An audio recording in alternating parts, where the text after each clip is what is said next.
Atos capítulo 15. Os outros a palavra do Senhor.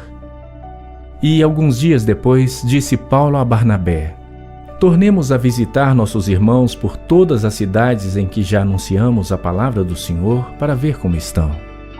E Barnabé aconselhava que tomassem consigo a João, chamado Marcos. Mas a Paulo parecia razoável que não tomassem consigo aquele que desde a Panfilha se tinha apartado deles e não os acompanhou naquela obra. E tal contenda houve entre eles que se apartaram um do outro. Barnabé, levando consigo a Marcos, navegou para Chipre. E Paulo, tendo escolhido a Silas, partiu, encomendado pelos irmãos à graça de Deus. E passou pela Síria e Cilícia, confirmando as igrejas. Tá bom? Bom dia aos irmãos de casa, bom dia aos irmãos que chegaram aí depois de mim, não tive a oportunidade de cumprimentar. A graça e a paz do nosso Senhor, Salvador Jesus Cristo, a todas e todos.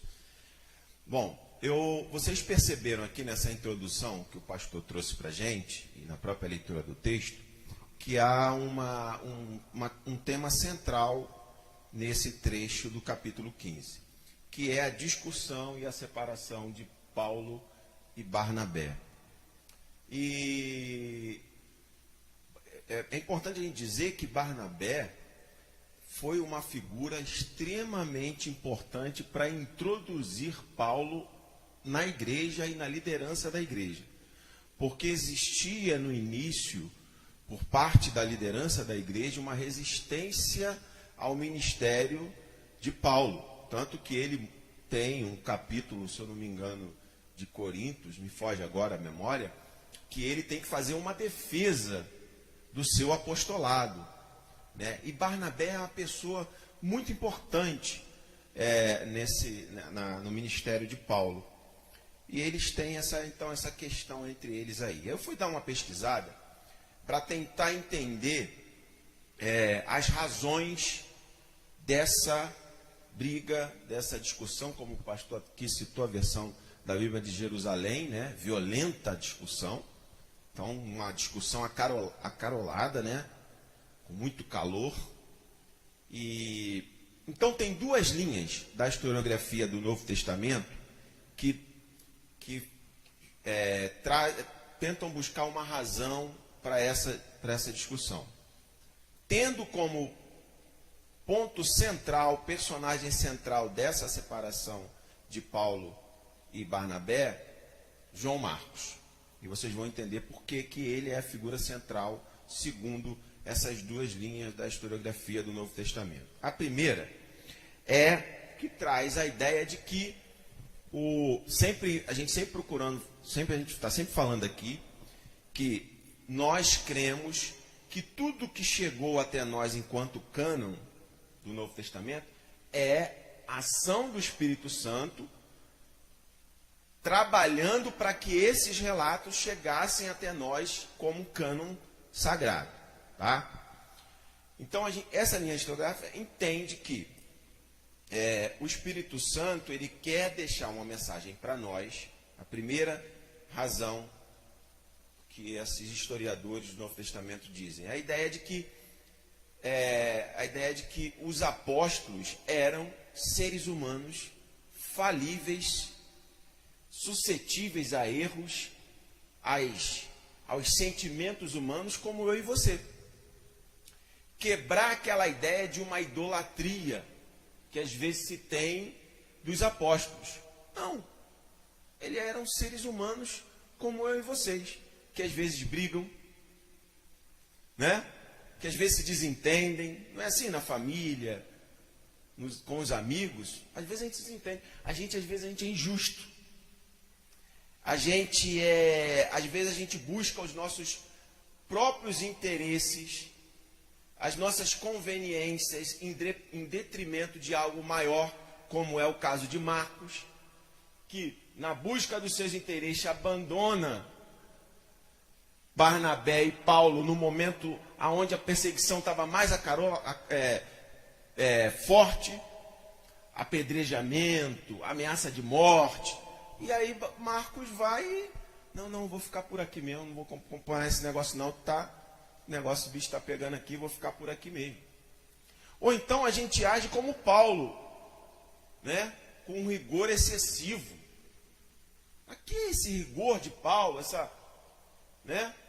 E entristecer o seu companheiro Barnabé de viagem.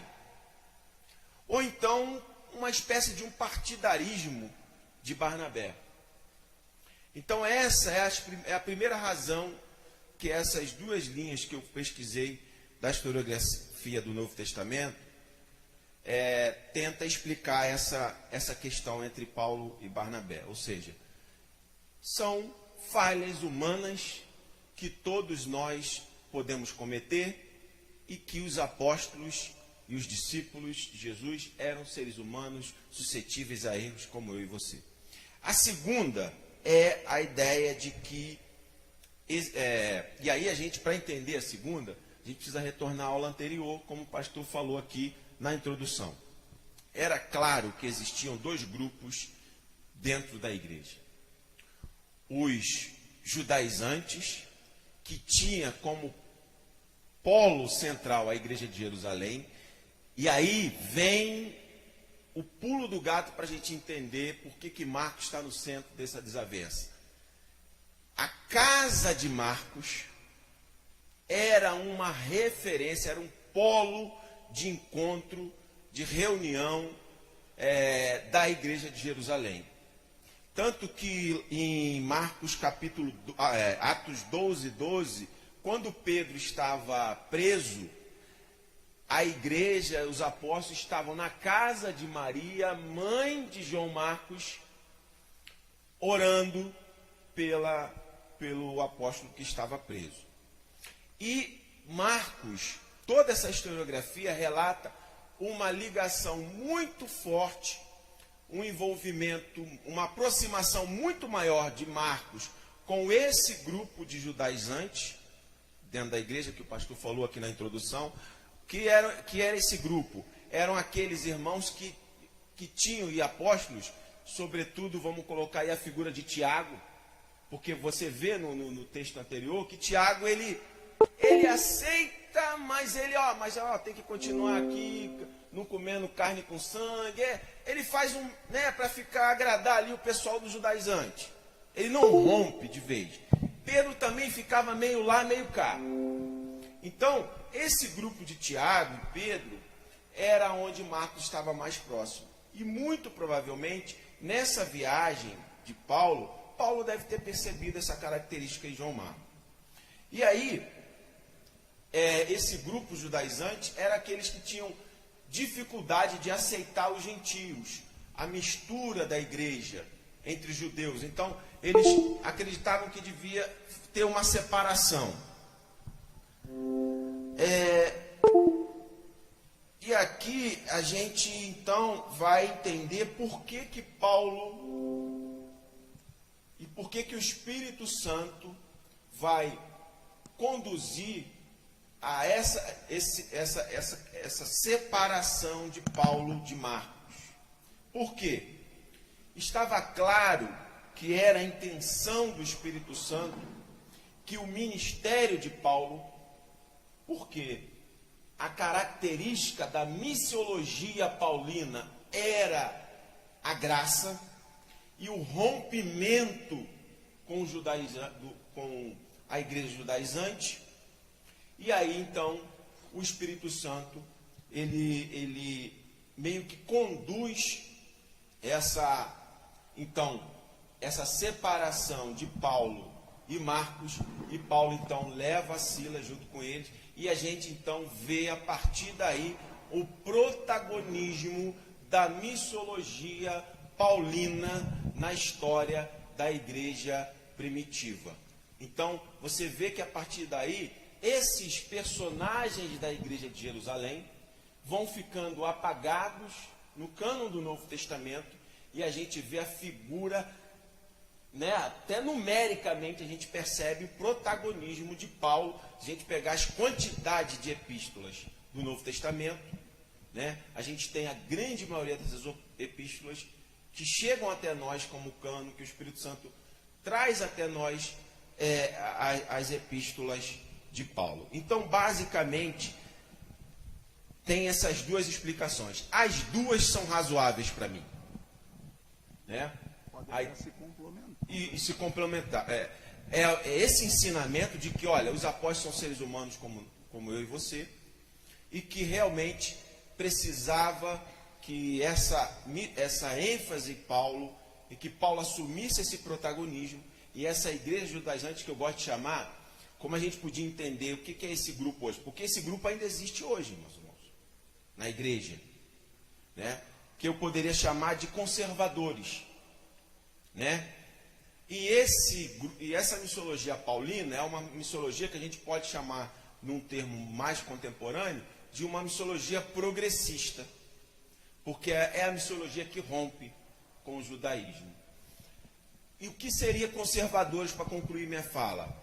O conservador é aquele que tem mais dificuldade em aceitar uma mudança.